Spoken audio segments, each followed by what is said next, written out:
Hi everyone, welcome back to my channel, and today I'm going to talk about something that's kind of like a little bit of a spin-off from my other video, and it's going to be about gifted IEPs. I know I did another video where I was just talking about like acronyms, and I know IEP was mentioned in there, and my mom made a good point. A lot of people, when you think IEP, you think of specialized education because of usually a deficit, but there are gifted IEPs. So if you want to learn more about those, then stay tuned.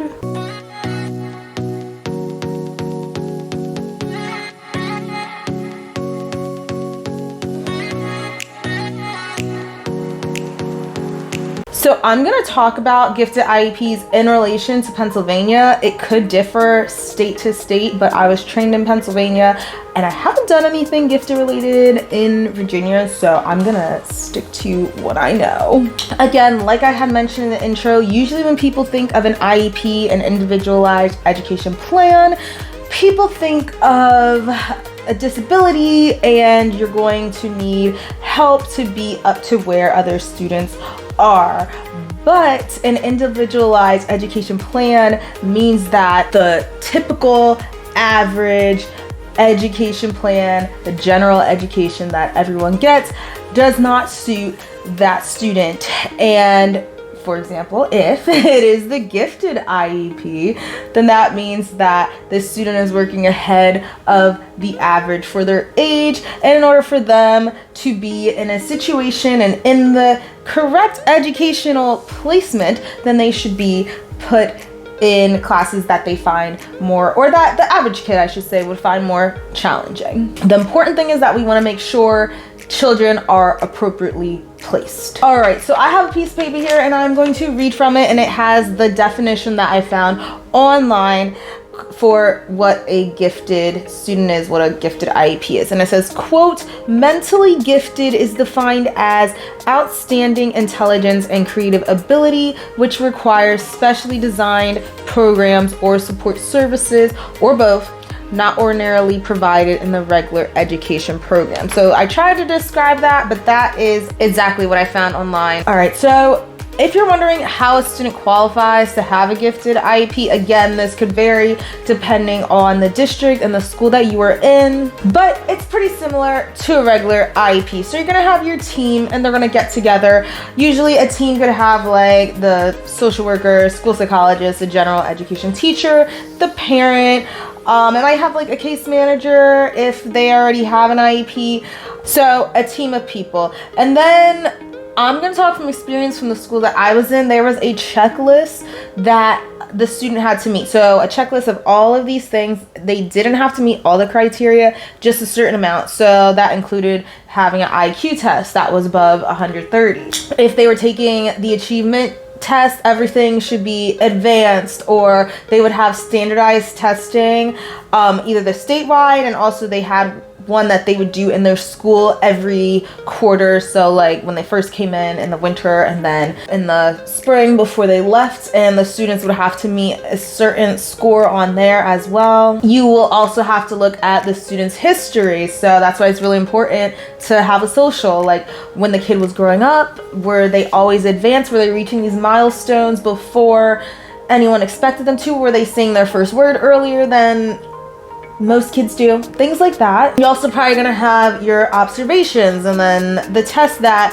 the school site gives, and any assessments that their teachers give. You wanna look at how they performed in school with their teachers. So you're taking everyone from the team, putting them all together. You guys decided, okay, let's see if this kid is gifted.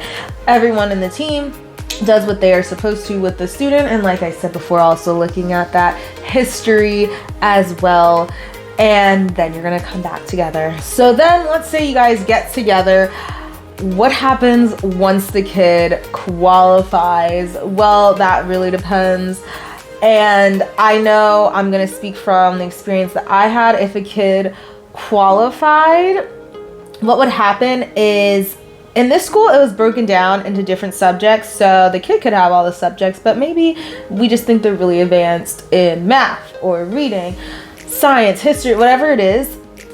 And they would then get taken out of their class and go to the gifted class that they would have for whatever that subject was. And like I said, some kids had multiple.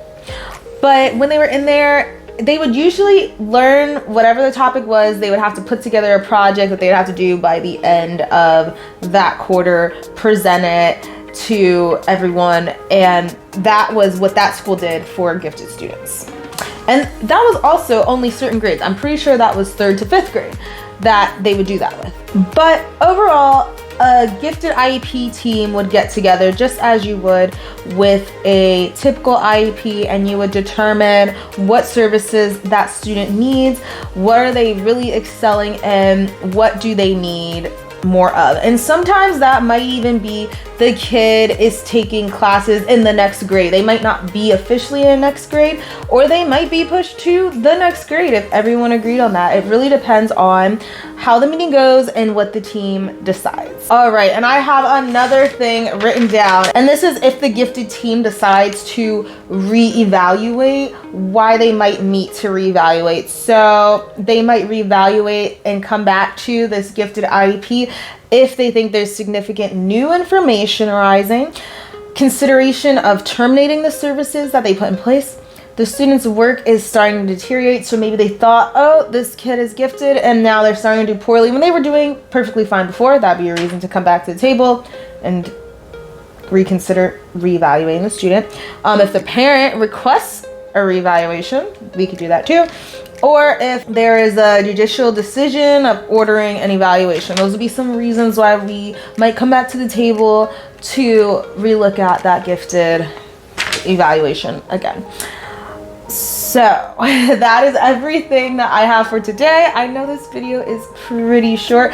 I'm gonna leave some links down below just talking more about gifted IEPs and the law of it. It may not apply to you if it's from Pennsylvania and you don't work in Pennsylvania, but there are some resources out there. If you need some help finding them, you can ask me. I can try to help you out. And if you guys have any useful links, leave those down below too. I thank you so much for watching. I am so happy that you did. I'll see you next time, guys. Thank you so much. Bye.